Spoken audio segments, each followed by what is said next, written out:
Heavyweight boxing fans, what's the deal? All right, man. So Anthony Joshua gets the stoppage in the 10th round. Before I get to what I thought about the fight, I thought the stoppage was premature, man. I thought Joshua was winning the fight convincingly. I only gave Takam 1 round, so it's not like it was a close fight and the ref stopped it from going to the decision.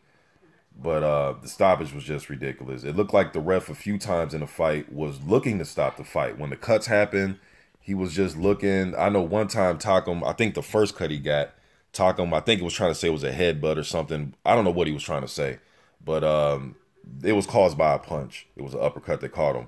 But it looked like the ref was like, you want to quit? Like, just like looking for a reason to stop the fight, man.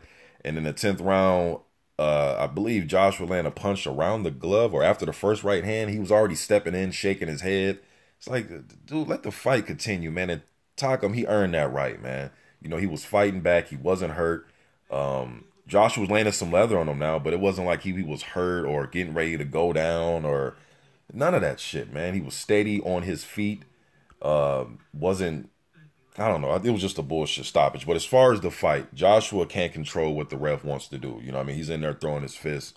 As far as the fight, though, I thought Joshua did a good job of adapting to Takam's style, that bobbing and weaving. He's already the shorter fighter.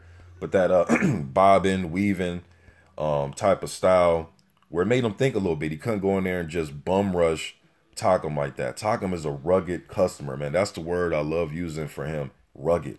And I said that shit, even before the Parker fight, I was saying that he's a rugged customer, man. He's, what I mean? He could just give you different looks, different angles. Like I called him a poor man's James Toney.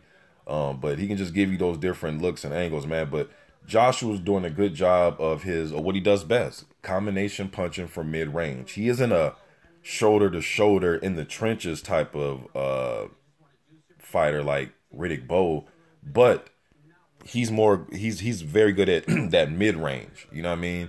Because he can let go 4 5s and 6s, 4 5 6 punch combinations like it's nothing, and he can do it routinely throughout the fight. Takam did have some bright spots in the fight, although he was losing the rounds. He was making it, he was trying to fight competitive as he could, man. Like some of his body work he was landing. He landed some good right hands upstairs. Joshua was doing a good job of rolling with some of Takam's shots. But Joshua, did what he had to do, man. To me, this is one of his tougher fights. Not that he was getting, again, like I said, not like he was losing rounds, but he had to think. Takam was tough in there. He was landing some good shots back. Joshua even got his nose busted. It was a headbutt by Takam. I thought Takam should have tried to take advantage of that. And I know it's easier said than done, but try to stuff that jab in Joshua's face.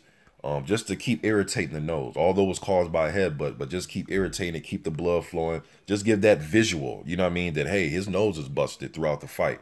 The blood stopped flowing after a few, I can't remember exactly. I only watched the fight once live. I think, shit, he got it busted, and it was, after that round, I think maybe another round it was bleeding, and it was done. Then he stopped bleeding from the nose. So I thought Takam should have kept that blood flowing out by just stuffing that jab. Even when they're in close, even when you're in close, just landing those little chipping shots when guys are in the clinch, just to keep that nose busted. Even if it was just to keep Joshua when he's on the outside, just keep him pawing at his nose. Just try to make it work to your advantage somehow. Even if Joshua was just pawing at it, maybe you can time one of the moments that he's pawing at his nose and you can catch him with a shot. But didn't happen. Joshua did a good job of fighting a versatile fight. In the fight, I seen him he was trying to line Takam up by just holding him off with the jab. Wasn't really throwing it, just holding him in one spot and then try to come with quick right hands. Takam was kind of catching on to that. I even seen some jabs to the body by Joshua in this fight, man. So Takam definitely made him think. And it wasn't an easy fight. I thought, like I said, I thought AJ definitely was in control of the fight. But it's one of them fights where, Taka made him work, and Joshua took care of business, man. So Joshua gets the stoppage. Like I said, thought it was premature. I would have just rather see, Takam, as Joshua said to the crowd, you guys want to see him get knocked out or whatever, and they all cheered and all that. That's another thing, man. That dude can control that crowd on the microphone like it's nothing. You know what I mean? Like, You know, they're booing Eddie Hearn. As soon as Joshua gets on the microphone, they're all cheering again. So, and he was asking the crowd about do they want where where do they want him to fight next, and it seems like the UK crowd wants to keep him in the UK. When he mentioned Vegas, they all booed. So how many people was it? 80,000 in there. So I don't know. They all seem to boo about that idea. So now I kind of get why in the comment section a lot of fans don't want to see him come to Vegas. You know what I mean? So not that those 80,000 people tonight represent every fan that comes to my comment section, but it gives me a idea. You know what I mean? But thought it was premature stoppage. But again, AJ took care of business. Only gave Takam 1 round. It wasn't one of those stoppages where it's like, hey, this fight was close on the scorecards, could have went to decision type of thing. I just thought that Takam was still had his bearings, man, and he could have fought on. Joshua was seeming to come on towards that 10th, but there was a few times in other rounds where it looked like he was coming on, and then Takam would just, you know,